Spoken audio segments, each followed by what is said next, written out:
Call this meeting in order. Hold on. Now you can call meeting order. All right, call this meeting in order. Vice Mayor, will you do the pledge for us? Yeah.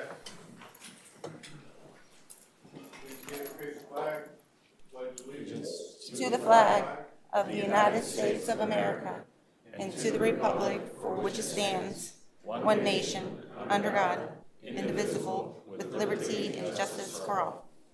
Invocation by Pastor Keith Easy for Club Zion. Let's pray. Father God, we thank you and we bless you for the privilege, the honor to gather together in front of you, Lord, to seek your wisdom and your will for the city. Thank you for this new city hall. Pray that you keep us safe and guarded. Lord, just that all that is done tonight be done decently in order and for the betterment of our city.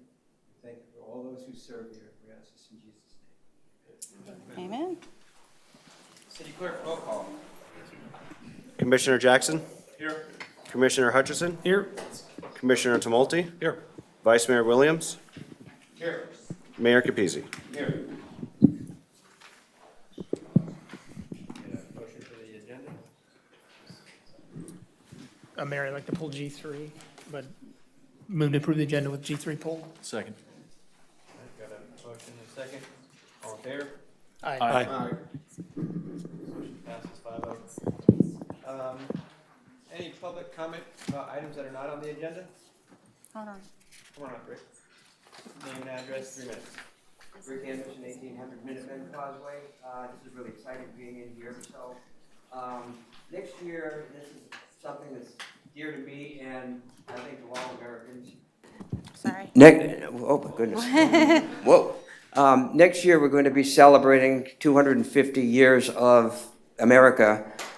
But I just want to, when was America really born? And I just want to point out that April 18th, 1775, 250 years ago tomorrow, there were British troops stationed in Boston, and they began a march westward toward Concord because they had discovered a cache of weapons. And it was the night of April 18th when Paul Revere, William Dawes, and Samuel Prescott took off on their ride across the countryside to warn the residents that the British were coming. The British continued westward, and they got to Lexington Common, and they encountered the Minutemen. And there were several shots fired, 4 colonists died. They stood aside, and the British continued their march to Concord, where the colonists took a stand, and the first shot of the American Revolution, the shot heard around the world, was fired on April 19th, just after midnight, April 18th. And that was the shot heard around the world. The colonists then, in the ensuing days, forced the British troops back, and they forced them into Boston, which, fun fact, in 1775, the city of Boston was 3 square miles. And they forced them back into Boston. They besieged their own city so that the British could not get out. General George Washington was summoned to come up from Virginia. He arrived somewhere around June. On his way, he stayed at the Wayside Inn in Sudbury this last night before he rode into Boston, and I just had lunch at the Wayside Inn in December when I was there. That historic building still stands. They continued the siege of Boston. In the meantime, Fort Ticonderoga in upstate New York was captured by a group from Vermont. The artillery from Fort Ticonderoga was dragged through the snow, across the rivers, across the mountains, was dragged to Boston Harbor and set up on Boston Harbor. And in March 1776, four months before the Declaration of Independence, the British evacuated Boston. And that was the roots of the American Revolution. They sailed south to Charleston Harbor, where a similar tactic was used, and they were prevented from taking over Charleston Harbor. And those early battles of the American Revolution were the birth of the country. Thank you, Rick. Yeah, thank you.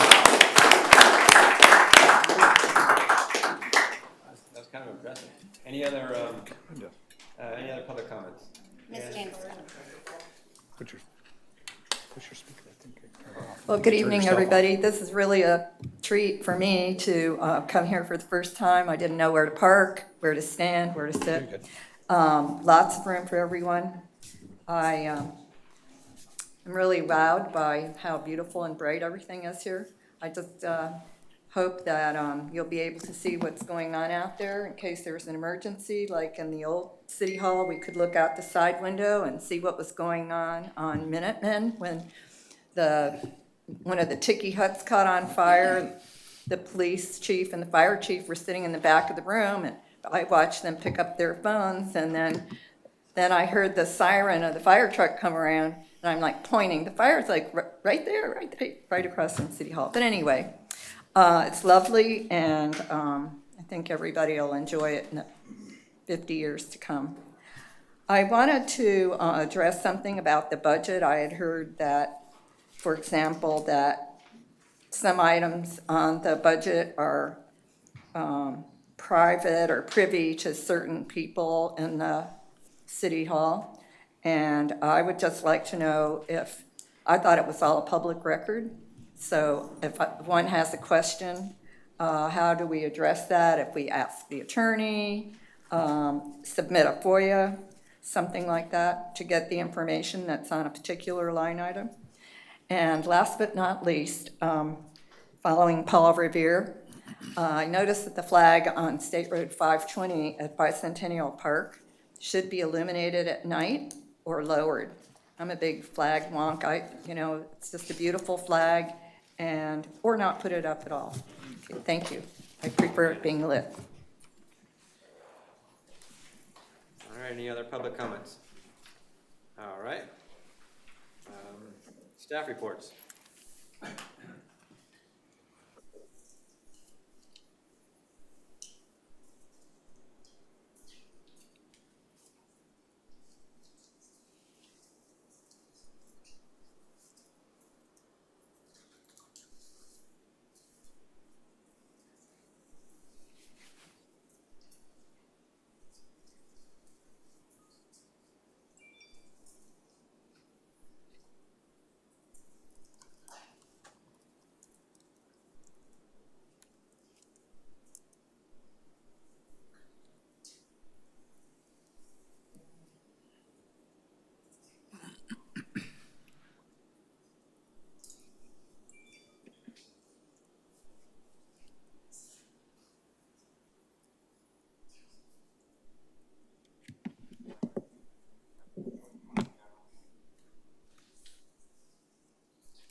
Thank you, Wayne. If I may, real quick. Yes.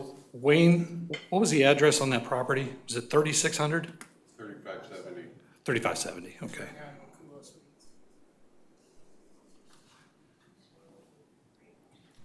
And Commissioner Jackson, that was the one you had reached out for 6 months or so ago? I reached out for it 6 years ago.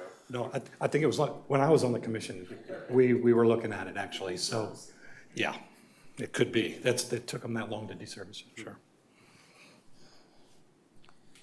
All right. City Attorney. Any reports or announcements? Nothing today, thank you. All right, City Commission reports and announcements.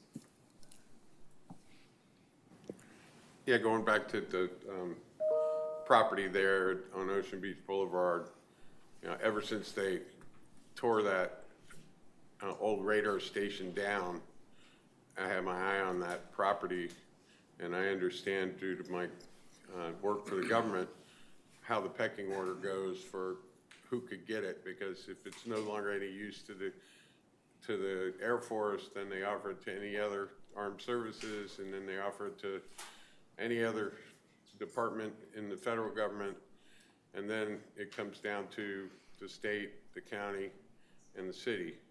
And seeing as how it was our property to begin with, I thought it appropriate to ask for it. I asked city management at the time to put together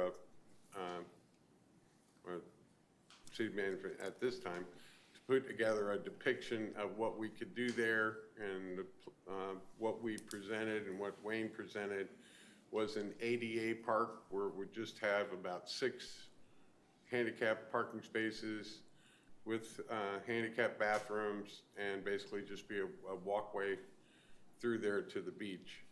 And I believe that we'll receive that property, and in a future budget, we'll put something together at how we can improve the property.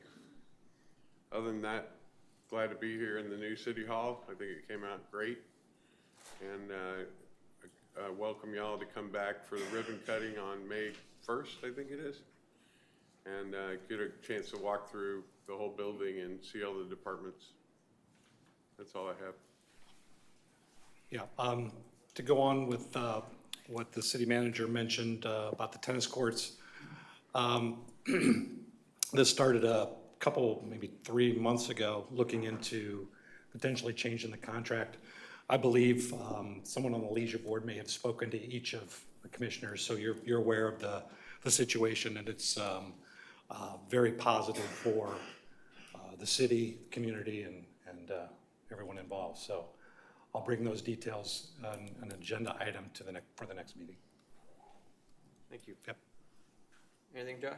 No, thank you. All right. I got a question, actually, and yeah, it's on.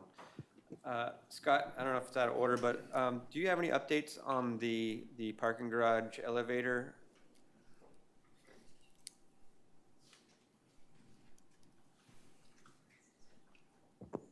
Yes, actually, we just received the quote back from Schindler Elevator for the rip and replace. Okay. So I'll get that proposal signed and sent back to them, and then we can get them moving on it. And do you, just for the residents, because they've been asking, do you know about a time frame of how long it might take, or we just don't know at this time? I don't. I can get a time frame from our rep with Schindler, and then let you guys let Wayne and Karen know, and then I don't know. We can put that out to the public or do it that way. Thank you. No Yeah, problem. it's just some concerns I've been hearing around town. All right, concludes the commission reports. Consent agenda. Okay, this is the consent agenda. Item 1, approve the 4/3/2025 commission meeting minutes, staff representative, city clerk department. Item 2, approval to award continuing services contracts to the following firms in response to RFQ CB 25-003, continuing engineering and architectural services. 1, Bentley Group. 2, Applied Ecology. 3, BEA Architects. 4, Peacock Architects. 5, WSB LLC. 6, Innovation Design Consulting. 7, Florida Technical Consultants. 8, Quantica. 9, Mel D Studio Architecture. 10, Construction Engineering Group. 11, Dredging Marine Consultants. 12, Plus LLC. 13, SARC Architecture. 14, Architects Design Collaborative. And 15, DAG Architects. Staff Representative Scott Maxim, Project Manager, recommendation approve. Item 3, adopt resolution number. Okay. Item 4, approve the purchase of a replacement pump for sewer lift station number 1 in the amount of $64,560. This is a budgeted capital item. The purchase also includes a pump stand kit and 8-inch by 12-inch elbow fitting. Staff Representative Brad Calzo, Water Rec, Public Works Director, recommendation approve.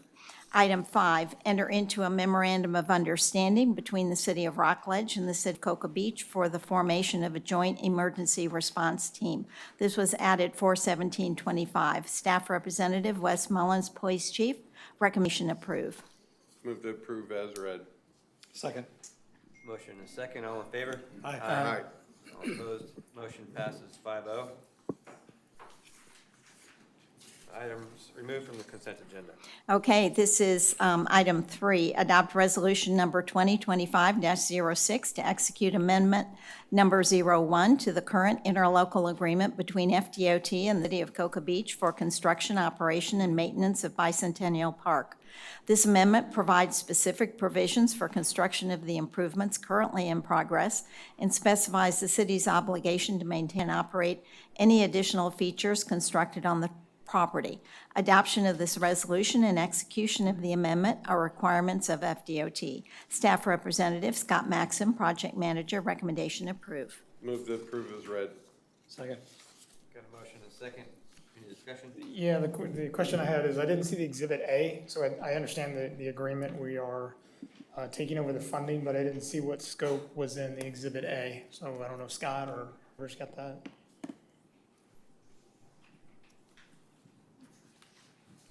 Forgive me, what was Exhibit A? I put the amendment and the resolution attachment on there. I just don't remember which one was. No, what I'm saying is the agreement says we're gonna execute, we're getting approval to take over the ownership or the growth and inherit the cost, but in reference to Exhibit A from the design plans, I just didn't know what that was. No, that's just when DOT submitted the amendment. Exhibit A was the design. That's all that was. Which you guys already approved when we approved the project moving forward. It's everything you guys have already seen. Got it. Thank you, Scott. Any other comments on that? Any public comment? Yeah, go ahead, Janice. Janice Scott, I wanted to know if I couldn't tell from the agenda item, and it kept referring to the agency, Cocoa Beach will do this and do that. And it wasn't explicit if there were any financial things that come with Amendment 1, any increased financial obligations for this park. I think it was just said that we were gonna maintain it. I believe it said we were just going to maintain it. That was the only financial obligation that I know of. So this amendment has no additional funding. Supposedly it's fully funded, as Okay. far as I know. I could ask Scott. Just so the citizens are aware, so all this amendment is saying, DOT's concern is that we build a restroom building out there. And they just wanted to make sure that that was in the contract, that if we're building a new structure out there that hasn't currently been out there, that the city is going to take on that maintenance. And so that's all the amendment is. Doesn't change anything else about the contract, no added costs or anything like that. And this was fully funded, grant funded, this project? Yeah. Okay. All right, any other public comment on this? All right, comments closed, ready to vote? Yep. All in favor? Aye. All opposed? Motion passes 5-0. Unfinished business. Okay, this is item 1, adopt ordinance 1696 on second reading, an ordinance of the City of Cocoa Beach, Florida, amending section 2-62, self-storage facility of Article 7, conditional uses and standards for operations in all zoning districts of Chapter 2 zoning districts of the Land Development Code of the City of Cocoa Beach, providing additional criteria for the approval of a special exception for a self-storage facility and providing for conflicts, codification, severability, and an effective date. Staff representative, I assume it doesn't say. Corey Hall, okay. And recommendation is to approve. Thank you. Move to approve as read. Got a motion and a second. Just so everybody knows, this is the building just south of the gas station over here. The old parts The old house. parts house. The guy owned it. He's been having a hard time getting tenants. We didn't have an allowance to do storage units there, but I feel like it's a good thing to do for his business and for his area. So all this is just for us to be able to allow him to do that. So, any public comment on this? All right. Comments closed. Commission, ready to vote or comment? Roll call. Okay. Roll call, please. Commissioner Jackson? Aye. Commissioner Hutcherson? Aye. Commissioner Tumulty? Aye. Vice Mayor Williams? Yes. Mayor Capizzi? Yes. Motion passes 5-0. All right. Next. Okay,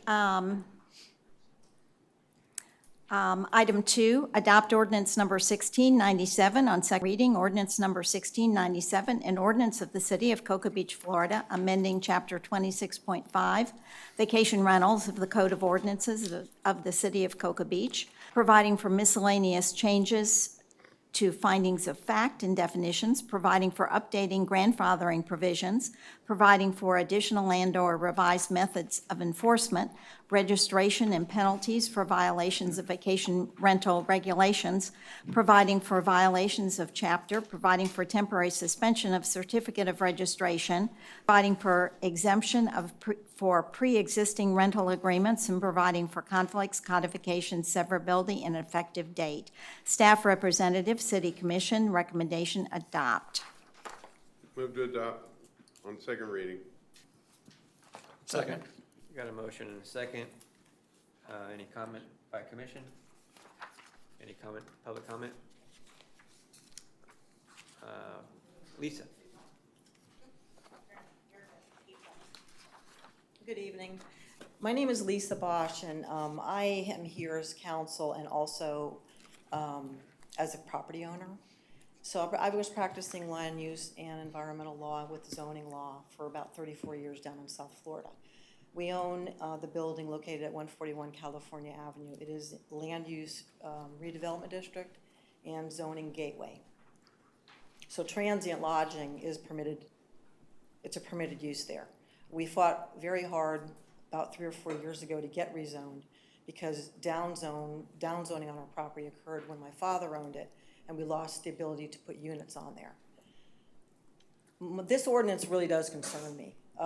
There's no economic impact study at all as to the fees, as to the increased fees that are going to be charged, and there doesn't appear to be any exemption for the CRA areas at all. And at this point in time, I don't see it as even legally supportable. The idea of this regulation for vacation rentals started out with residential communities trying to protect from noise, trying to protect from traffic, making sure there was adequate parking, making sure that the units were not over-crammed with people so as to bother the neighbors that were living there full time.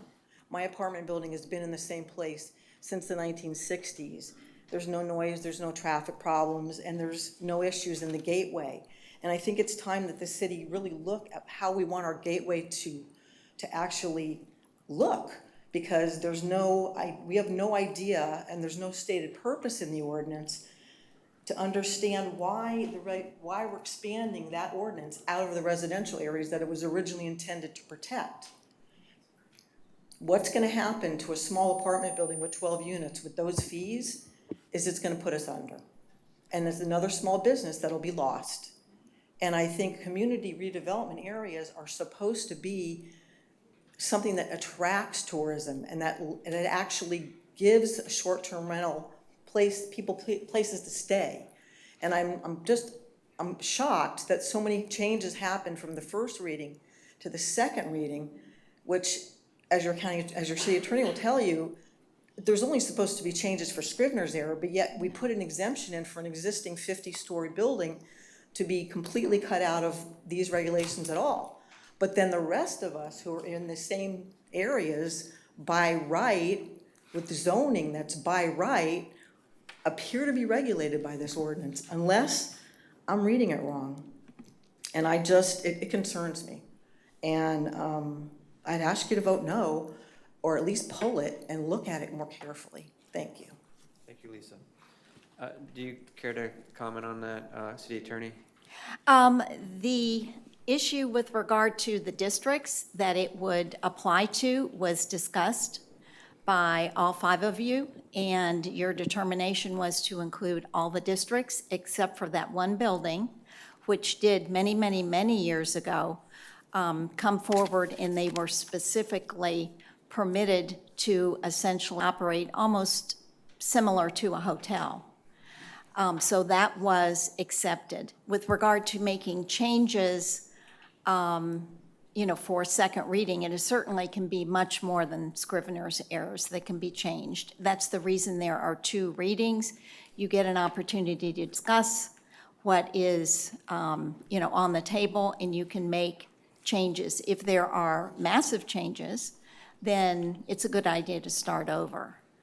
But unless y'all want to talk again about, the same discussion you had last time about what districts you want to cover, I think this embodies what y'all had decided.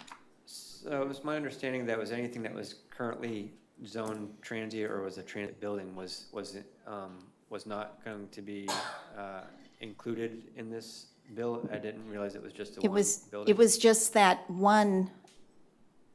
They came forward in 2008 when we put out a blanket request to anybody that's having condos that are operating as hotels to come forward and pass and ask for them to be rezoned to transient. And that particular property came forward, and it is fully documented in a resolution from 2008. So nobody else came forward and asked for that. So that's kind of how it went down. Is there any other transient condos in Cocoa Beach? Not that I'm aware of that came forward back then. I had asked Karen to look, and that's all she came up with. Yeah, that's all I found. If you wanted to eliminate it would be an easy change, and we would need to advertise it again and start over essentially. If you wanted to get rid of the ones in the gateway and, basically We the discussed downtown that area. last time. We were just We talking about did. ones that were currently in transient. Okay. All right. Any other public comment on this? Yes. Mr. Jim. All right, Janice. Come on Hold up, on. Janice. Janice Scott. Okay, so I went through the exercise with all the condominiums on Ocean Beach Boulevard back in the day. And I don't know, you haven't said which condo is exempt and all that. I guess you don't want to enlighten the public as to which condominium is exempt from the regulations and it declared itself transient. However, I had received many, many complaints about certain condominiums back in 2000 operating transient by the weekend, and people who bought into those condos unknowingly didn't realize that when they came home, like they traveled on business or something, they thought it's secure, it's there, that there's going to be children running up and down the hallways screaming, doors slamming, etc., and basically being operated as a hotel. There were maybe 2 realtors that they said, oh, they're the ones that sell the units in those buildings. And I probably could tell you where those buildings are, not on Ocean Beach Boulevard. However, what they do in the condos is operate transient under the documents of the condo docs. So if the condo docs allow you to rent out by the day or by the weekend, the city's not capturing that. And that has always been the big fight, that the condos in a certain zoning, they were violating the zoning by operating transient. Now, all these condos are not in transient zoning. And so if people buy in and the condo management says, oh, it's a great deal, you can rent by the weekend, you can make a lot of money to keep this place, put your kids through college. The city's not finding that, and they are truly transient, like a hotel. And I don't know at what point the city attorney would opine the difference between what the condo docs say and what the city ordinances and codes say. Thank you. Thank you, Janice. Sir, yes, state your name and address. Oh, you want to say something, Becky? No, I could address that very quickly. Nothing in our ordinance changes condo documents. It does not allow vacation rentals in a place that otherwise would prohibit them. Okay. And also, just for the record, on page 3 of this ordinance, it does state the exception for the condominium units in the Cocoa Beach Towers condominium at 220 Young Avenue, which obtained a transient lodging special exception through a resolution in 2008-18. Thank you, Skip. Name, address, in 3 minutes, sir. Leonard Beckett, I'm at 1503 Minuteman Causeway. I am not a legal person on this matter, but I do live with the individual that fought the battle along with the attorneys in Miami-Dade and wrote the ordinances now in place in Miami-Dade with regards to transient rentals.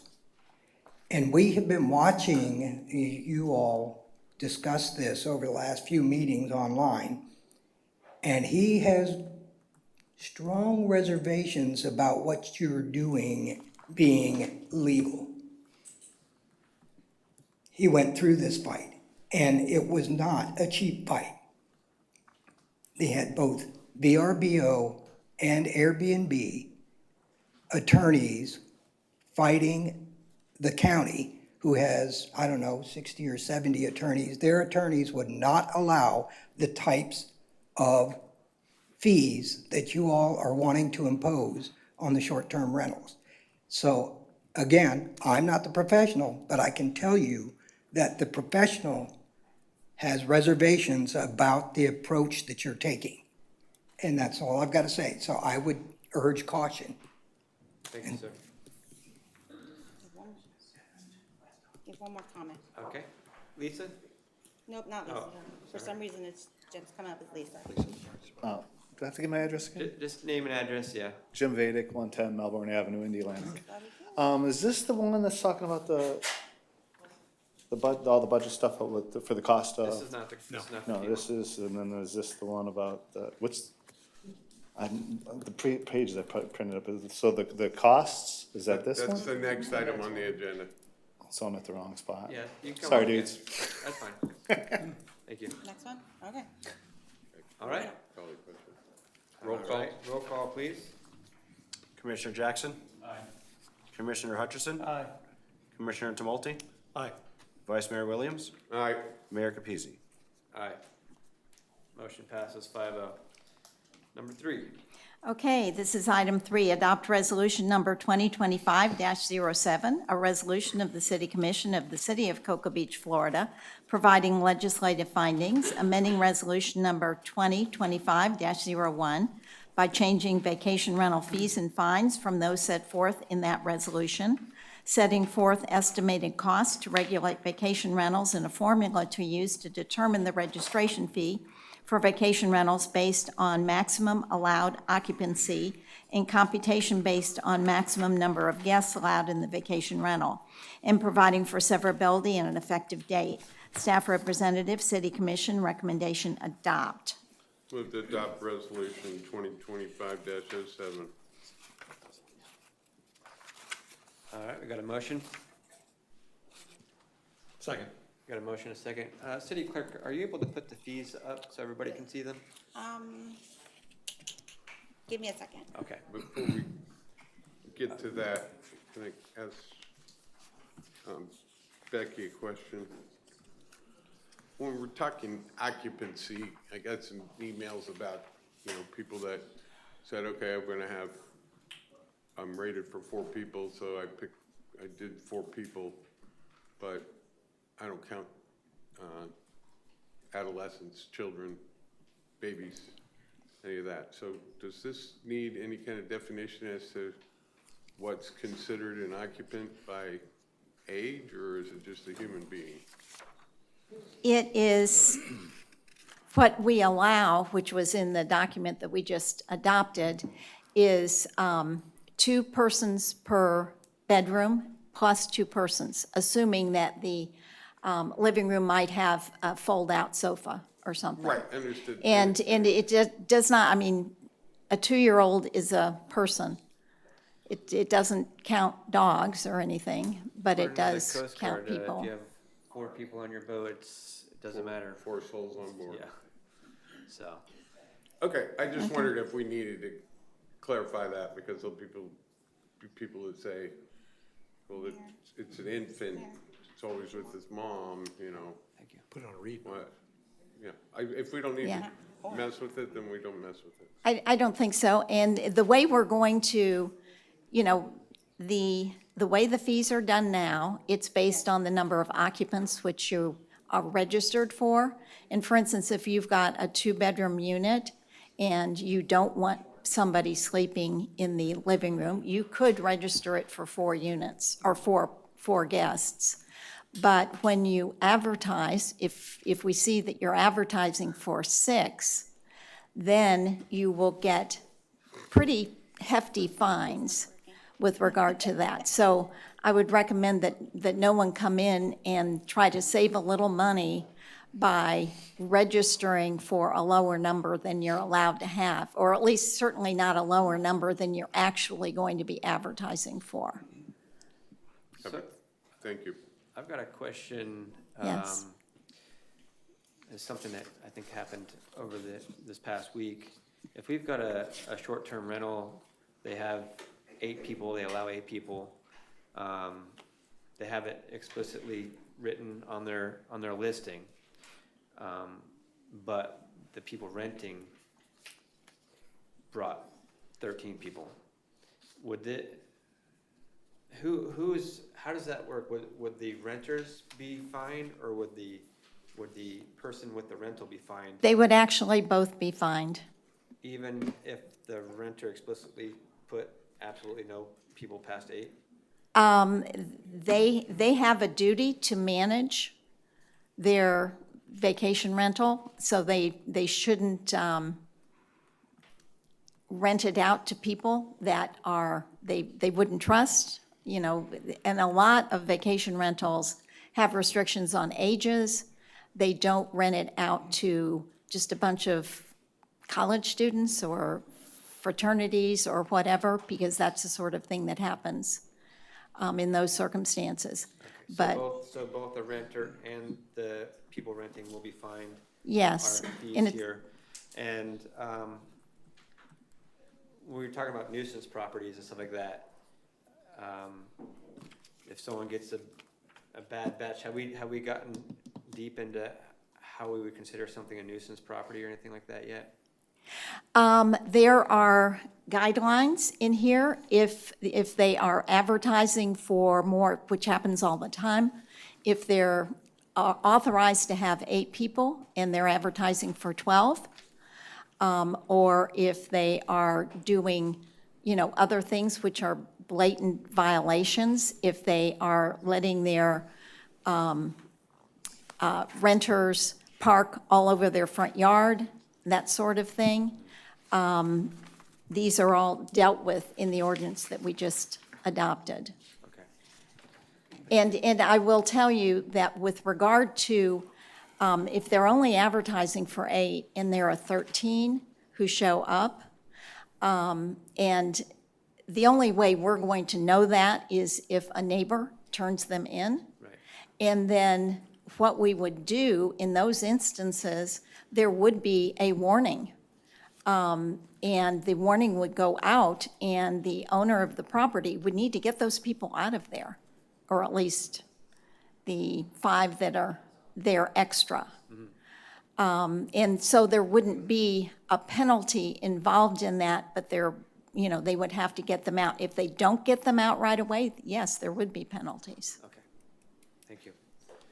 So just so you guys see, the fees have dropped drastically for this proposal, nearly 25, 30%, which at the very max, and then we've also dropped it down for the amount of people. So it's only $219 per person for the initial and $146 for renewals per person. No. Excuse me, no, that is for the multifamily. The multifamily is going to cost less. Right. Rather than the single family, so that's what they are. And the registration and the renewal are going to cost the same.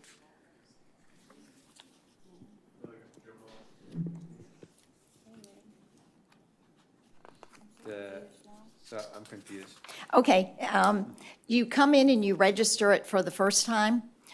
We maybe eat a little costs, but the cost when you initially register for it and when you are renewing it, those are going to be the same costs. Gotcha. And by the way, something that you directed us to do was to build in the inspections, which makes a huge difference in the costs. These fees include both fire and building inspections. So the initial is still the $2,500 for the initial? No. The initial is $219 for a single-family residential. It's $219.45 per guest. Right. Okay, for the initial, and $219.45 for each of the renewals. It's per guest, and it's going to cost less, and that does include, it's inclusive of fire and building inspections. And for multifamily buildings, it's $146.30 for each guest. Both, again, your initial registration and your renewals. So it's no longer delineated between initial registration and renewal, it's by Yes. occupancy? Yes. And multifamily or single family? Yes, So renewal's the same every year? as renewal's the initial? same every year. Yeah, and your single family has the 1.5 factor. I have a question, Mayor, if you're done. And the fees we had before, where it was $2,500, did not include the fire and building inspections. Correct. Which actually would have been closer to $3,000. Correct. So it's a dramatic reduction. So, I had a couple comments on the finance. So it looks like about half of this is, half of the $800K, we'll just say is the total program cost. It looks like it's reallocated from general fund. Is that an issue? It seems like we should just be tied off to the user fees. So there's some direct costs. It's basically 49% of that total. Is that a legal issue if we're No, reallocating budget from? it's not. You can allocate, for example, my time, because I am spending a lot of time on this, and I anticipate going forward, spending a lot of time in the code enforcement hearings, working with staff, getting the citations correct, just, working as a part of their team. So as you know, I get paid on a flat fee, so a certain percentage of my flat fee should be allocated to that. And similar for other general fund items. Okay. Any other commission comment? I was gonna say, I think, want to say I really appreciate Dave and the staff working on this. I think the graded approach is far more even-handed, and I appreciate the way that they've done a very thoughtful job of this. So just Dave and your team, thank you, Becky, for taking, really sharpening the pencil, taking the first one. Okay, and I will want to say that Cindy DePina was very, very involved in this too. Thank you. Yeah, I appreciate it to the staff, working hard. I know you guys, you listen to us and you know that, we really wanted to be fair to the residents, on this and the people that are running their Airbnbs properly. So I appreciate that. Any public comment on this? Yep. Hold on. I gotta get up here. Lisa. Is it Lisa? or- Lisa. Okay. Sorry. Lisa? Better start her time over. I'm sorry. I got her. I got her. Again, Nima Bosch, on behalf of the Suburbanite Apartments. The fees, I still don't see any kind of financial impact study or anything as to what this is gonna do to the gateway areas. The gateway areas are allowed to have transient by right, by permitted right. And if every time a small apartment building like mine wants to put in a guest for less than 30 days, each person that stays there we have to pay that. These businesses, these small little rentals, they're not making it. I don't know how to get you guys to just understand this without getting into a legal battle. A one-bedroom apartment, if it's rented, can only be rented to 2 people. And that's a lot for a larger one-bedroom apartment, as ours are. Full-time, $1,500 a month. Maybe we can get $1,500 a month when we rent them. And I'm saying these things now because it goes to the fees. By the time you do the water, and you do electric, and you do internet, and you do trash, and if you have a mortgage, pay that mortgage, there's very little income left. And there's no income left for renovations. And I know this because my father built that building and we've been running it since the 60s. The state is already regulating this area. The local government should step in to protect residential areas like you've set out before that you want to do. But the gateway should live simultaneously with how you want your tourism to look. So is every one of those new buildings, those not condos, but the new whatever they're gonna be resorts, they're gonna be subject to this fee, right? Every one of those units, and then our apartment building's subject to this fee. Thank you, Ms. Foes. I want to Okay. hear this. There would be a one-time charge for each vacation rental of $292.60. That's once a year, and that includes your inspections. And it's only $292.60 for the entire year. It's not per guest, each time a guest goes there. And then the guests we then bring the guest in as being responsible for things because the guests are responsible for the rest of the ordinance. The fees are one thing, but the ordinance brings those guests responsible. Their behavior they're responsible and the owners are responsible. That's a lot. That's way beyond what the exemption that the state allows local governments to do. That's way beyond what we started with, which was a public health, safety, and welfare issue of traffic and noise, and I don't want all these people in my backyard, and I don't want these people to have children in the elevators if I'm in a condo. Condos can regulate themselves. But I have a small apartment building, and I have transient zoning by right. And that's what concerns me. This goes way beyond what I think you guys intended. I hope you'll reconsider. Thank you, Lisa. Also, if you you're concerned about the regulations on this, or the fines, or if you're not getting called on currently for stuff, it really doesn't apply to you. If you're a good actor and you're not having people, constantly report you, the only thing that you're gonna see different is this registration fee, which we had dropped down. So it's not gonna change the way you run your Airbnb if you're doing it properly and you're not having complaints. So, any other public comment? Yes.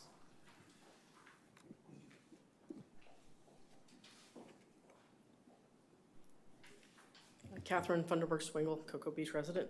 Thank you again for the opportunity to speak on this. I did want to comment on a couple comments on the Airbnb policies. Just so you know, for your awareness, if you want us to be able to regulate who can stay in our place based on age, you can write it into the ordinance and I can use that. If you don't put it in the ordinance, I cannot regulate it below the age of 18, or below the age of 18. So I cannot put anything in there that restricts age unless it's legally required of me, okay? I would actually appreciate that because I had to remove it recently and I had a minimum age of 25.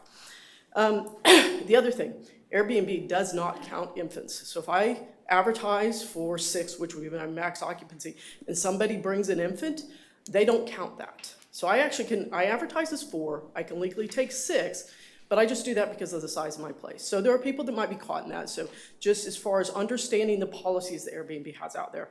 I obviously do, support the exemption of Town Center and Gateway from the ordinance, and I've spoken on that a couple times in the past. I do appreciate the discussion that you had last time after I brought that up, and I do appreciate the changes and the work that's been done since that last meeting.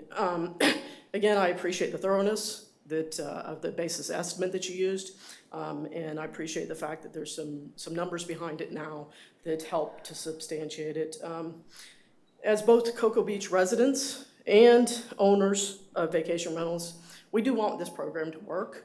So I ask a couple things. I want to encourage you to hire the people that are going to be funded by this as soon as possible. So I know that that's not on the agenda yet, but I'd like to see it on the agenda as soon as possible. I would also like to request that the city take a look at this in about a year to say how effective has it been, right? How many registrations have we managed to get? And what are the actual costs of operating the program so that we can take another assessment and say, does it make sense the way we've implemented it? Thank you. That's it. Thank you. Thank you, Ken. I 100% agree. This is something that we're going to have to, look at and make sure that our costs are fair and working for what we're charging. Obviously, if we're charging too much, we'll have to bring the cost back down. Mm-hmm. Any other public comment? Jim. Yes. Jim Vedic, 110 Melbourne Avenue, Indiana, Florida. So I didn't understand earlier, but you said the fee now for 8 is $1755.60. That includes the fire and the inspections. You're okay. So that's actually probably a little cheaper than the $1,500. How did you guys come up with the 1.5 times? It costs 1.5 times more for a single family versus the multifamily. That was a determination that was made by Brian, is Brian here? Yes. Okay, who was the code enforcement person in Cape Canaveral doing the vacation rentals, which has both the single family and the multifamily. And I think I could probably, I think it's more than probably, I think I could qualify him as an expert in court if I needed to. He said if it took 1.5 times the effort, 1.5 times the time to handle the single family rather than the vacation rental or the condos. Okay. Yeah, I did not know that figure, but I sought out someone who did know. It just seems like it's not accurate. It just seems like if you're doing a whole building versus a single building, that whole building going room to room to room for checking for the fire It's, you know, But everybody registers at a different time. If we could do that, be great, but everybody does register at oh, I different thought our times. registration's all due in September. No, I think That- we've decided to stagger it. So Yeah, we wouldn't it's, have it's, a it's rush. staggered because we don't have enough inspectors to just do it all at once. So certain ones are in September, like mine, and then other ones are a different time. Yes. It's all based on whenever you register. Oh, no, we just had to keep going in September. 'cause Well, we- then it's September.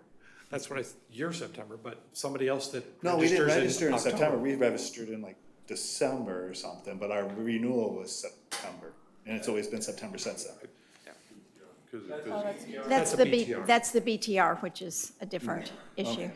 And then the parking, you guys changed, that one got changed a couple different times, but at one time it was whatever cars could fit in the driveway, and I think you have it down to 4 cars now. Before it was no one in the grass, no one in the street, whatever fits in the driveway. I could fit 6 in my driveway, now I'm down to 4, but I can park in the street. I would rather put 6 in my driveway than have people park in the street. That's, personally. That would be a different ordinance and a different, That was part of something that just got changed. No, No, these are, these are the fines. For, you have a parking plan when you register, you have a parking plan. Well, it was And- before it was covered under what you guys did for all short-term rentals in the residential area. It was no one in the street, no one in the grass, everything in the driveway. And they make determinations as to the allowed parking plan. And you just have to comply with your parking plan. yeah, I'll take. And that I'm as not the deputy. one that does Yeah, that, so, so. that was the 3 minutes, but the parking plan is not changed, and if you can fit a couple in your garage, they don't count, so, you know, it's the 4 that you can see outside, so. Okay. Thank you, sir. Any other public comment? Okay. Excuse my voice tonight, it's a little weak, but Barbara Mills, and we own 3180 North Atlantic Avenue in Windrush. I'm looking at your fee schedule. Am I reading it correctly that renewals, we've been here a couple years, we've rented off and on to people, it's not hugely rented, but it's like, if we round up, if I'm reading it, for renewal, it'll be about $150 per guest, because we can have up to 4 people. We've never had that many, but because have 4 beds available, that's gonna be $600 a year. Am I reading that right? Yeah. That's a lot. And this is new, It includes your inspections as well. pardon me? It includes your inspections as well. Well, we've already had that, but, It's every year. so these are new fees, and the purpose of the fees are what? Are you currently registered? Yes, Then you wouldn't have to repay the original, it's just a renewal fee. It's the same thing. of $150 roughly per, Do you currently- Person. You currently pay 300 and something a year?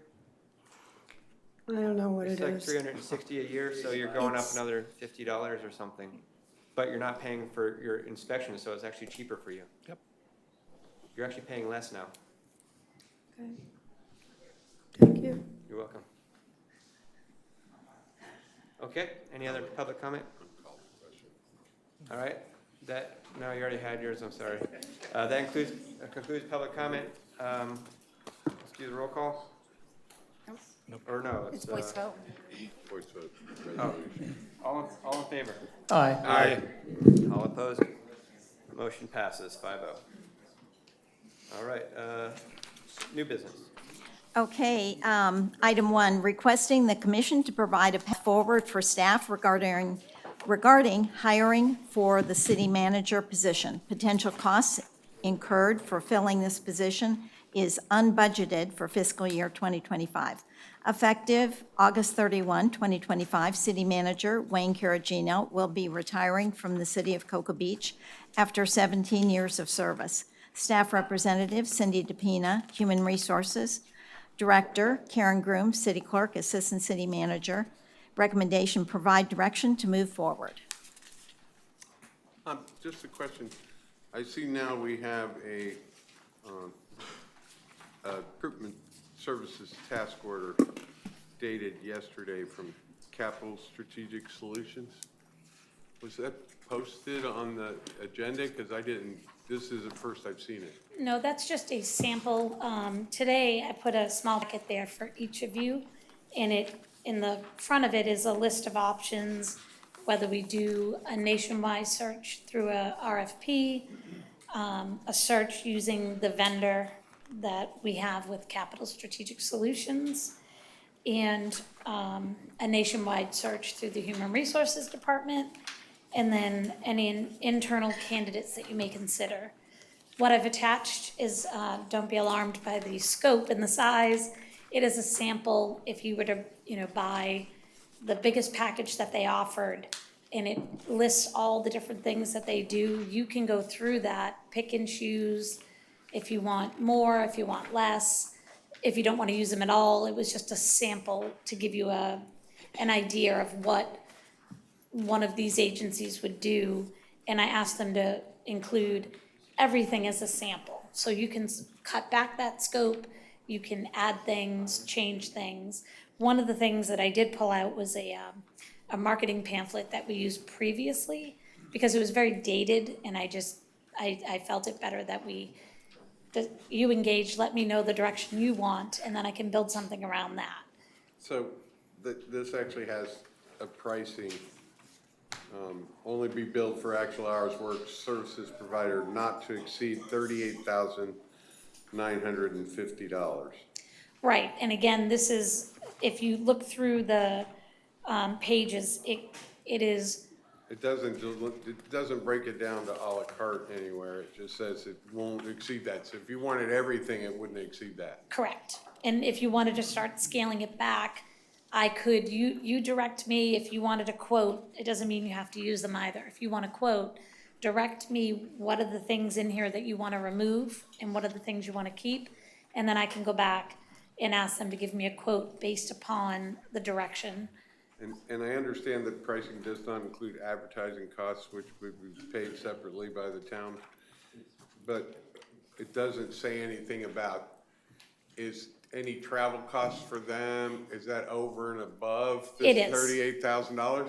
Yes, it would be. It doesn't say that. I believe it does, I know. on, towards the back. I mean, we're gonna put them up in hotels, we're gonna feed them. It does not Pay 'em include mileage. advertising cost. And yes, we would incur costs for, travel and things of that nature if they're from, out of town, out of state, things like that. I guess when I see not to exceed pricing and one exclusion for advertising costs, then that doesn't, it seems like the travel and that would be included in the 38,000. Right. Normally it is spelled out, so I'm gonna go through it again and then make sure. And again, it was just a sample to give you an idea of, what our. Well, I'm just saying, those travel Yeah. costs could add up quite a bit. I've gone They through could. this. Right. I've gone through this at least 3 times. Right. And if they come, they talk to us, they go away, they're here for a couple days, they talk to staff, Yeah. they go away, they come back for the interviews, they come back 3 or 4 to 5 times. Everybody wants to come to Cocoa Beach. I hope so. Okay, and have you, one of the questions is always asked is there anybody that we feel and you feel as a personnel director that's up to the task that's already employed by the city?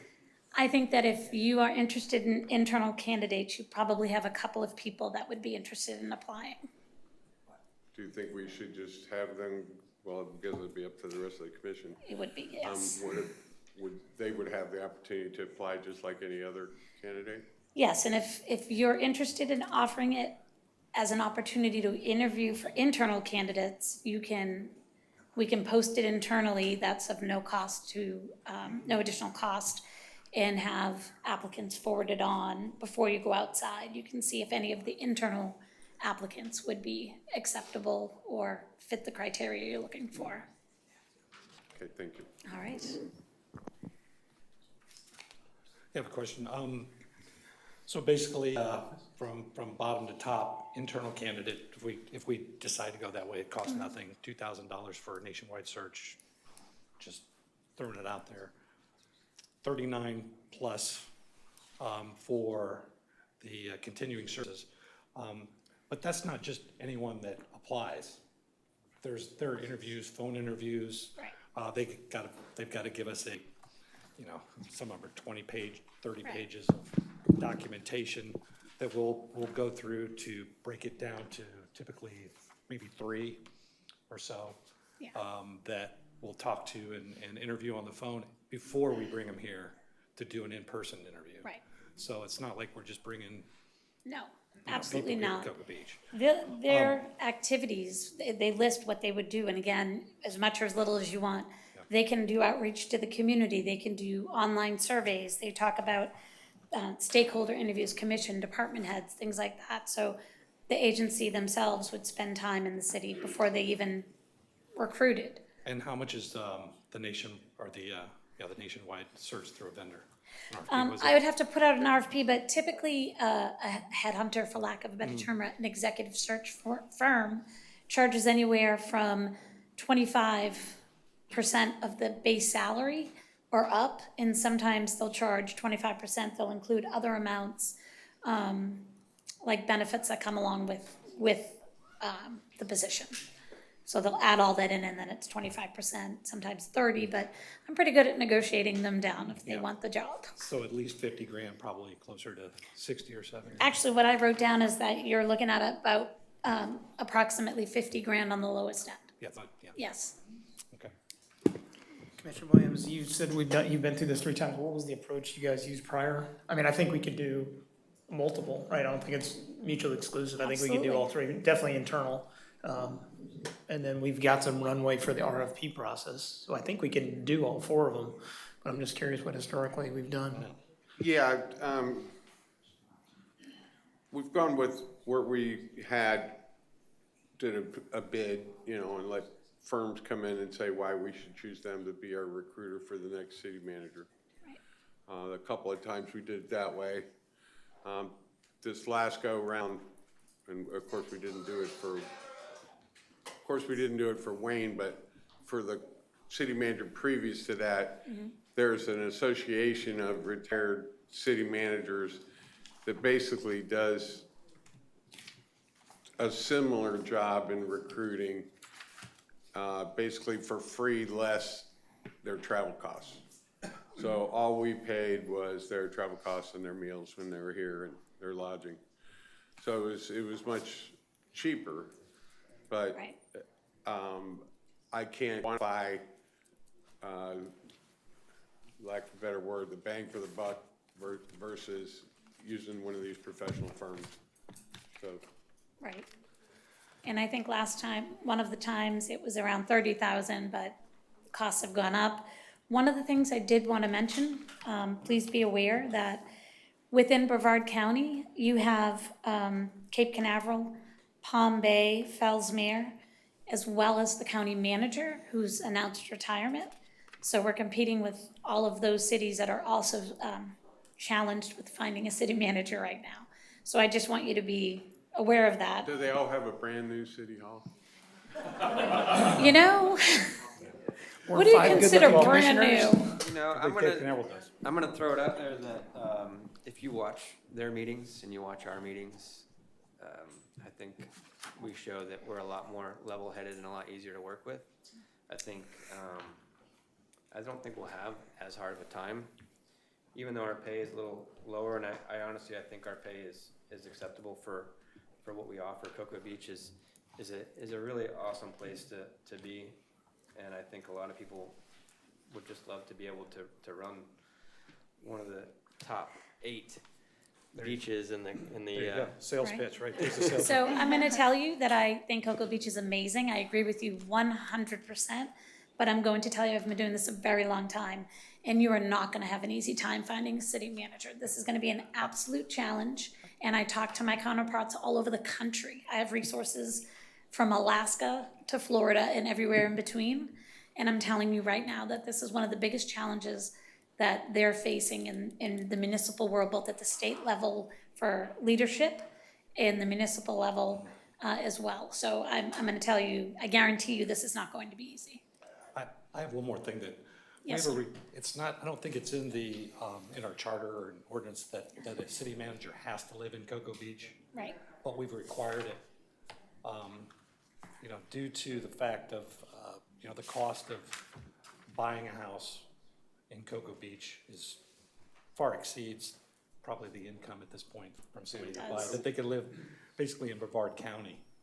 Yeah, I wouldn't go any further than Brevard County. Oh, no. Because we had, No, we I'm had a not. I city don't- manager that was commuting from Winter Park, and Well, we tried to get him to move here, but he Well- kept pushing it off. I don't think he heard us, I think. no, but I'm just saying that you need a city manager to be available, you know, within the hour, should something big happen in the city and needs his direction. And I thank you for that, because I'm going to tell you that that would be a challenge as well. And it would be almost impossible if you, for the salary that we're paying with the housing. I had gone over this, I think, with Becky, and I did some research. I pulled up Zillow, how many houses were available, single-family homes, under $1 million. And on the day I did it, there was 4. And they were all $500 or more. And, you know, from the ratio of other places in Brevard County, so we were very limited, in opening that up more than just Cocoa Beach is going to make a difference, but I still think you have a challenge ahead of you. And we wouldn't necessarily have to go Brevard County, we could do a mile radius, that way you have a little bit of Osceola that could include it. And normally, if you do a radius, you do it like as a crow flies, so you draw that circle, not as a GPS map drives. So if you say 50 miles as a bird flies, 25 miles as a bird flies, so. I'd prefer 10, but, I mean. I think that's these very people don't limiting. We get 15, 20, 25 hours. I mean, your idea, Skip, also trying the service, the free service, but obviously we're in almost kind of a time crunch here. We got about 5 months or so. I mean, what if we try that for a month? If we're not really getting anything, then we'll go to the paid service. Yeah, but they go No, that through takes almost, they go through almost the same process. They just don't charge anything but their travel time and their expenses. But they'll still come talk to all of us, they'll talk to staff. We gotta find out if we can fit their schedule. And, they're not as highly motivated as somebody that would be on a contract. And I will say they're not free. They, you know, their service is maybe free, but all the advertisement, all the other things cost. Right, but this other proposal you gave us, we pay for advertising also, even with a professional firm. Yes. Yeah. We're paying for So advertising. basically, you've got, look somebody in the house, you know, you could do a probationary period, see if that's gonna work. You could go with these people that are less expensive, but it'd probably take just as long. Or you can go with a nationwide firm. I'd hear from our city attorney, actually. I would like to mention something, because 2 of the cities that my firm represents right now are in this process. And each of them, one of them is Fort Myers Beach, and the other is the city of Brooksville. The city of Brooksville just hired a very qualified person. Both of them did it in-house. They didn't, other than the cost of advertising, which, you know, they place the advertisements in the same places that, you know, the big companies would place the ads. And Brooksville, which is well, I guess population-wise, it's similar to here, but, you know, who knows where Brooksville is. And they were able to get really qualified people, or one really qualified person who ended up being very good. And then Fort Myers Beach, which has a lot of challenges because it was wiped out by Hurricane Ian. They actually got over 80 applicants, and they have 5 of them who are really well qualified, and they're going to be having their interviews. I think the interviews are either tomorrow or next Friday, I don't recall. But, you know, it is possible, huh? We just go there and interview them. It is. Well, it is possible to save a lot of money and do it on your own. The one thing that y'all don't have a problem with, that both of those cities probably did, is everyone around the world knows where Cocoa Beach is and knows what it is and how cool of a place it is. So you don't need a slick brochure.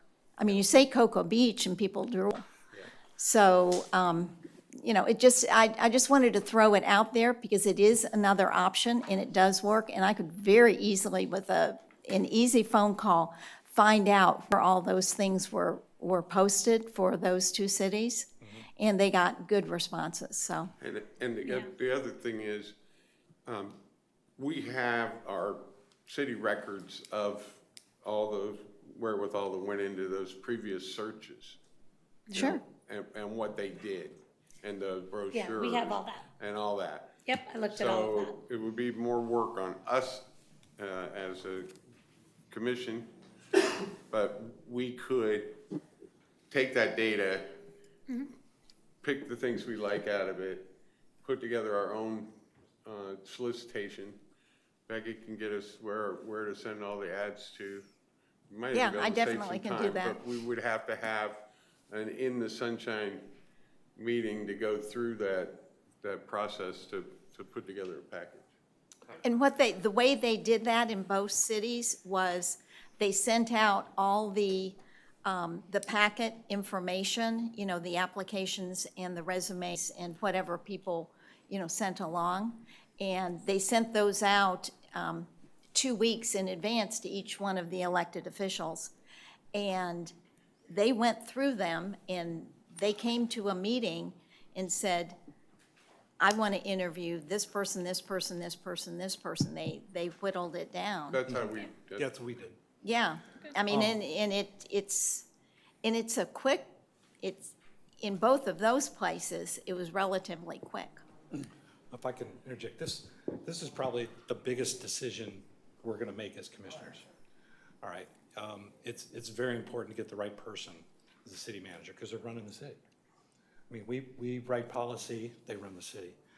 I don't wanna rush into, I don't wanna make a decision on which direction we go tonight. I don't think we need to do that. We're fortunate that we do have until the end of August, which, again, it's 4 months, but if we look at all our options, and over the next 2 weeks, each of us individually talk to staff and discuss the options and the directions we can go on this, rather than making that decision tonight of which direction to go, or to go all of them, which doesn't make any sense to do to me.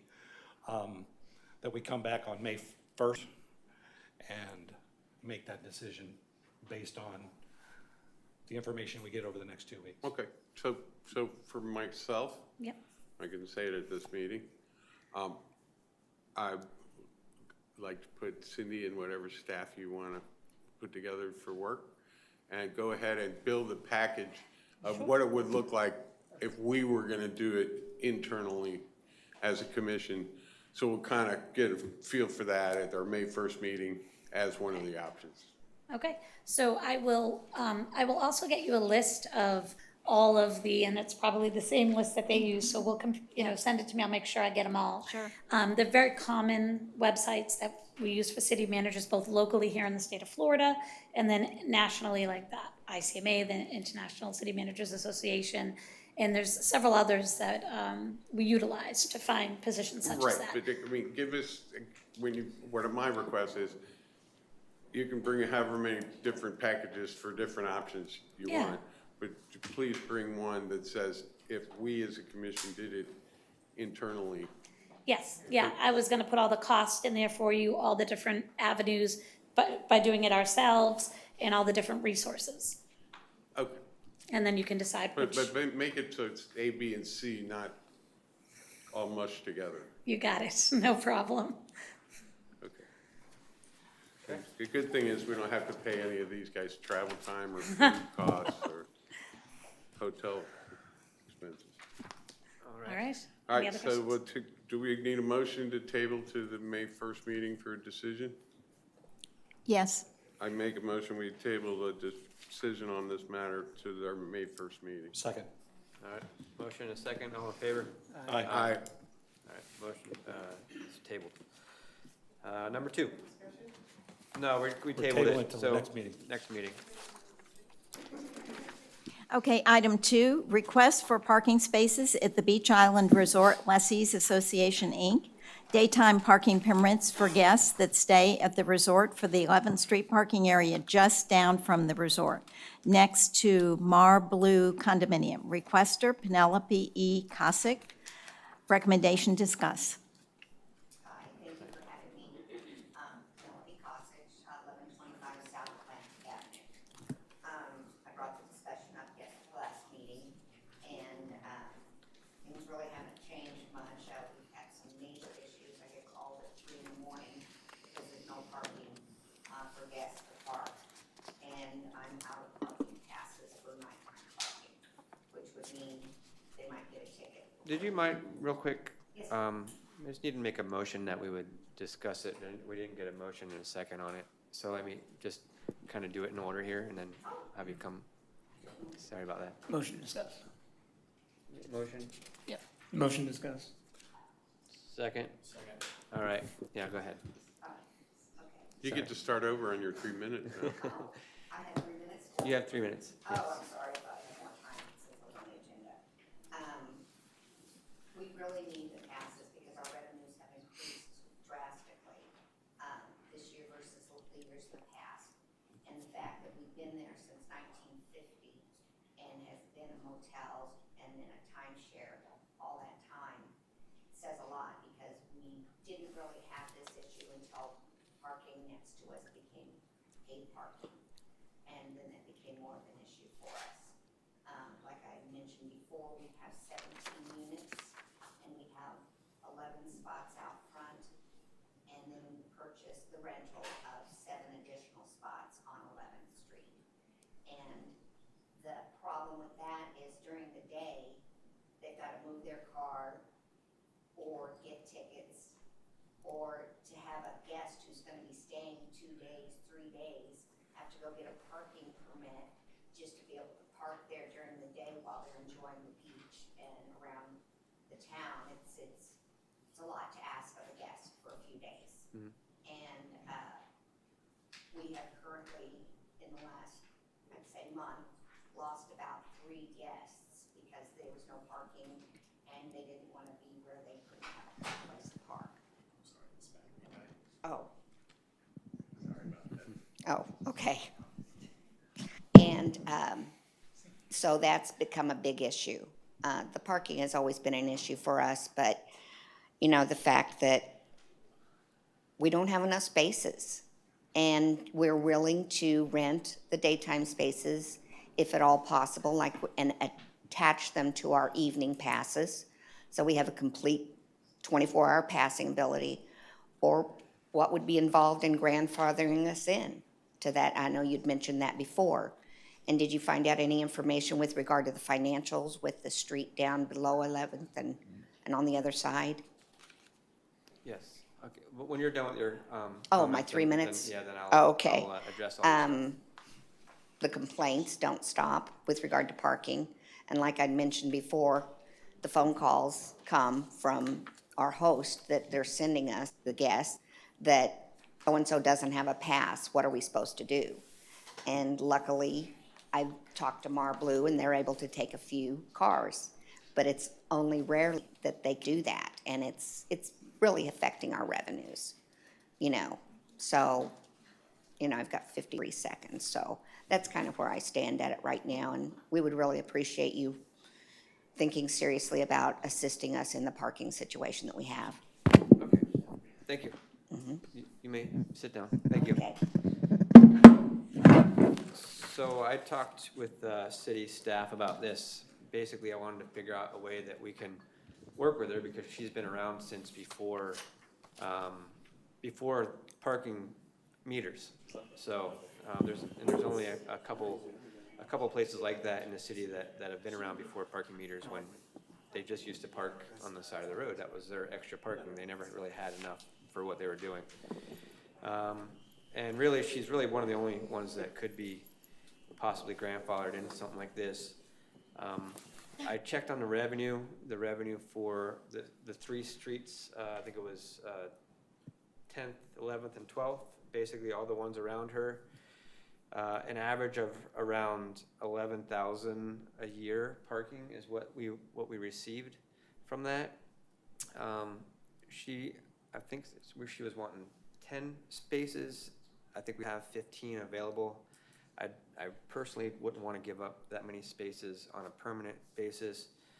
My thought on that was keep her the 7, but if she wanted 24 hours, I think maybe the revenue would have to be closer to what we would receive in that year, which I think fair would be around $7,500 a year for full-time parking passes for 7 passes. But I'm just talking to commission and see what you guys think about that. We're talking on 11th Street. Yeah.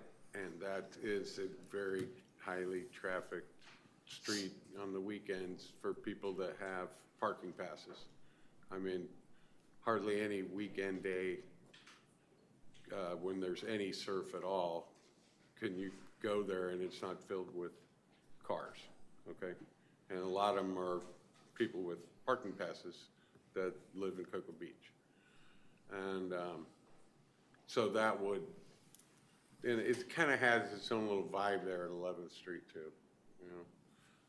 So giving up that many places on that one street, I wouldn't, you know, I don't think that's a good option. One option that could be considered is the next street down on the other side of them. It may be a little bit more walking distance, but at least we wouldn't be giving up all those spots on the same street. What if we stagger between the 2 streets? That's what I'm saying.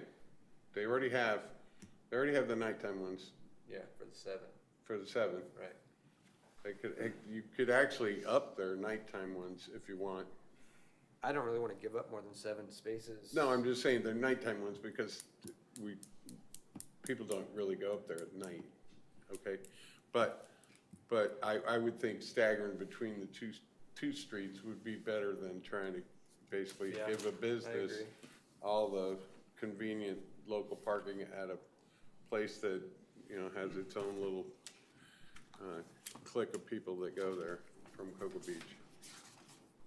So there would be like a unique parking pass for 11th Street and a unique one for 12th Street? Well, they would have like a placard. A placard or So something. they have to have an 11th Street specific one and a 12th Street specific. And the only reason why I'm considering this is because there's really no other, well, nobody's requested this before, but also there's really no other places around left that have really been operating with the owner that was around before these passes were, you know, necessary. So I'm just trying to work with somebody that's been OG, you know, someone who's been around forever. 7 passes would be very sufficient for us. So maybe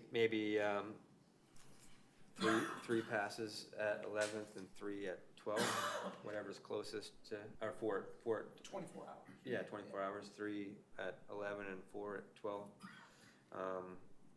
You know, or whatever the streets that are closer to them. 12th Street is quite a distance from us. Is what's closer, 12th or 9th? 11th, oh, yeah, okay. So, yeah. Well, I suggest just a placard that they could park, whether they park at 11th Street or 9th Street or wherever they park, it doesn't, I don't think that. No. Because of what he's talking about, there's a lot of people that do go to surf at specifically 11th Street, and if their placards can go anywhere, then they could take up that. And they can park in the parking Well, garage, they you know, can park, you know. So a person could get a parking pass for $60. Right, and park anywhere. and they park want. anywhere in the city. Right. For $7,500, you can get 125 of those. So, that's, Yeah, but they have to be registered. But they're not transferable They're not from vehicle to vehicle. right, I understand that. Yeah. She's running, she's running a business and she needs, I understand, but it's gonna cost $7,500. yeah. And $7,500 is, you know, when you run a business, you don't pay that out of your pocket. That's not how it works. You gotta raise your rates. And if she's got an increase of 214% occupancy, a couple things, I mean, to tell somebody how to run a business. I mean, you can obviously raise your rates. I mean, if she wants to pay And it, then she can pay pay it, it. but she doesn't. Well, And that's what it is. That's for 3 years. No, It doesn't matter, percentage is percentage. No, she was saying, I know she wants 2,500 for the year. Am I reading that I wrong? think that's too cheap. right.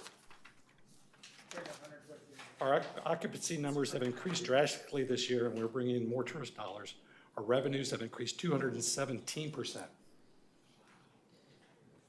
in 3 months. Yeah, Where I came up with the That's what I'm saying. 7,500 was because we currently make around 11,000 a year. on right, that. I agree. So I don't want to shortchange the city I agree, by 100%. trying to help a business, and I don't want to shortchange the residents by taking away their spaces. So if we did like Skip said, and we can do 3 and 4, it's not going to affect the residents much, and it's going to help them. And this is just daytime, you don't want additional nighttime? Well, she wants that too. I have the 7 nighttime now, I just need daytime to accompany the 9. Okay. So it's in addition to that, so it'd be $10,000. No, I'd say 7,500 for 24 hours. Yeah, she's asking to go from 7 nighttime to 7:24. Yeah. Right, I think- right, but we want to split them up between Yeah. 11th Street and 12th Street. Right. I think.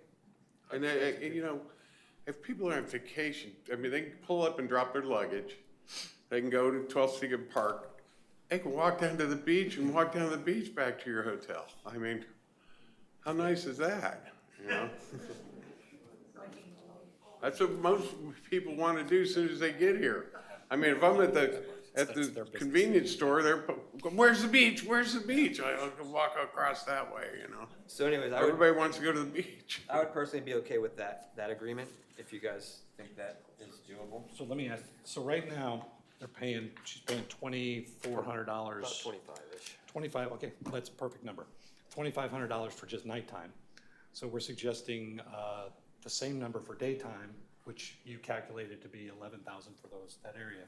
So it's another 7,500, so it'd be $10,000 for 24 hours. 7,500 for 24 hours. So it's $5,000 then for daytime parking. Yeah. Okay. I just wanted to explain the contract that they currently have in place. So right now, they have 7 overnight parking spaces between 5 p.m. and 9 a.m. And the annual cost that they're paying the city is $2,400. What they're requesting is 10 overnight spaces. And I researched the revenues that we currently collect on 11th Street. It's $11,000 each year. For 12th Street, it's a little bit more than $10,000. And the revenues for 10th Street around $9,000. Yeah, it's over 30,000. Yeah, but I'm talking about the amount of spaces between 10th and 11th is around 30 spaces. They want 7 spaces. So, you know, talking about 20,000 revenue between those two. I think 7,500 is fair for the city. I think it's fair for them, in my opinion. And if we can stagger it between the two, I think it's a win-win for everybody, in my opinion. Yeah. How would you want the spaces divided if you do stagger them between streets? Do 4 to 11th, because that's closest to her, and then the other 3 overflows at 12th. Okay. We're predicating this on this being essentially a grandfather. Yes. Do you need to do anything specific with language to say, look, this is not a precedence that we're setting, this is specific to these facts? I'd say if the place gets sold, this would be null and void, not transferable. Because if somebody else could buy it and they want to build something else, I don't know. You're saying mitigating other agencies coming and doing it? I just want to make sure that we're not setting a precedence where we then see. Yeah, there's a whole bunch of little motels down there that are all gonna say, I've been here forever, and they, you know. Yeah, we'll hear more about this, but that's why we definitely don't want to go overboard. Right. Yeah, so I think we need to craft the language of however we capture this to be very specific, but principled, not we're giving this specific business, but on this basis. And that's why I had asked staff to see if they could find any other businesses that have been around as long as they have, which was before. This would be only for people that have a business like this that have been around before the parking meters. Owned it. That have owned it before the parking meters. And I don't believe there's that many. So I don't feel like we're gonna have an influx of people trying to do this. Because all the other businesses have enough parking and nobody's asked. Yeah. They're in a unique position where they don't have enough parking spaces for their business. Yeah, and I think just making sure we capture that language specifically in whatever we Yeah, so resolve to the do. language should basically say, provided obviously that your business doesn't have enough spaces. Was owned before and was has owned been. prior to the parking program. Okay, are we all kind of in agreement with that? All right. Any other public comment on this? All right, all in favor with giving Bring them it back. Yeah, can we? direction? We're gonna bring it back give at direction. May Yeah, but 1st. this was just a discuss. Yeah, just to give them direction, so we're all good with that? Yeah, All right, consensus. all right. All right, meeting adjourned. Yeah, meeting adjourned? Public comment. Do you not have public comment unless it wasn't discussed Only earlier? public comment if there wasn't addressed before, so we're good. Meeting adjourned. Yes, come on. I can't hear you, so. And this is probably I'm not sure where it falls in here. You couldn't talk to it when, under public comments, but because it was on the agenda, and then you tabled it, but I still think I would like to say something. I will allow you to say it, go ahead. Thank you. Thank you very much. I think it's great for you to go and try an internal. We did it last time when I was an employee. It's very time consuming. You've got 3 people on HR. It's very time consuming. It's really important to do the brochure. We did the brochure inside, and that was pretty good. The city managers that will go ahead and they will call out the people you need as far as qualifications. But my question is that I think you all need to establish the criteria that you want for a city manager. I think that's the first thing you need to do. What are the qualifications? What are you going to require as far as education? What are you going to require because of experience? You know, et cetera, et cetera, et cetera. When you go ahead and go this big step, you need criteria to be able to, for your HR to put together and a pamphlet that shows this is the criteria that we are looking for in a city manager. And I understand that you've got a county manager up, they're looking for one, Palm Bay's looking for one. We don't compete with Palm Bay. There isn't anybody who's going to apply to the city of Cocoa Beach that wants to go to Palm Bay, because Palm Bay is the biggest city in Brevard County. So our competition is Cape Canaveral and Cocoa Beach is what your competition is. Fellsmore, who wants to go to Fellsmore?